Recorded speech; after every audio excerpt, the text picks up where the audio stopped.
Hello friends, welcome to Tanzeem Studio. Karnataka deputy chief minister DK Shiva Kumar का कहना है कि राहुल गांधी देश की कानूनी व्यवस्था का सम्मान करते हुए अदालत में पेश हुए हैं।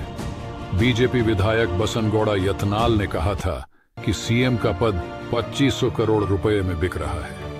कुछ मीडिया में उन्होंने बीजेपी सरकार के भ्रष्टाचारों का रेट कार्ड डाला। इनके मुताबिक हमने मीडिया में विज्ञापन दिया था, हमारे खिलाफ झूठा मुकदमा दायर किया गया है और राजनीतिक द्वेष के कारण इसमें राहुल गांधी का नाम शामिल किया गया है। Like the video and subscribe the channel for latest updates.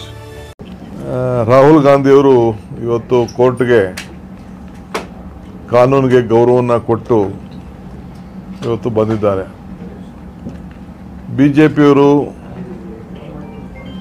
ಏನು ಯತ್ನಾಳ್ ಸ್ಟೇಟ್ಮೆಂಟು 2,500 ಕೋಟಿ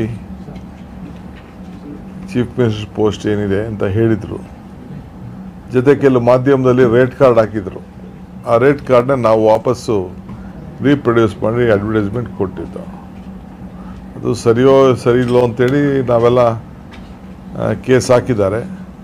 ಆದರೆ ಸುಮ್ಮನೆ ಬೇಕು ಅಂತ ರಾಹುಲ್ ಗಾಂಧಿ ಅವ್ರನ್ನ ಡ್ರ್ಯಾಗ್ ಮಾಡಿದ್ದಾರೆ. ರಾಹುಲ್ ಗಾಂಧಿ ಯಾವುದಕ್ಕೂ ಪಾರ್ಟಿನೂ ಅಲ್ಲ.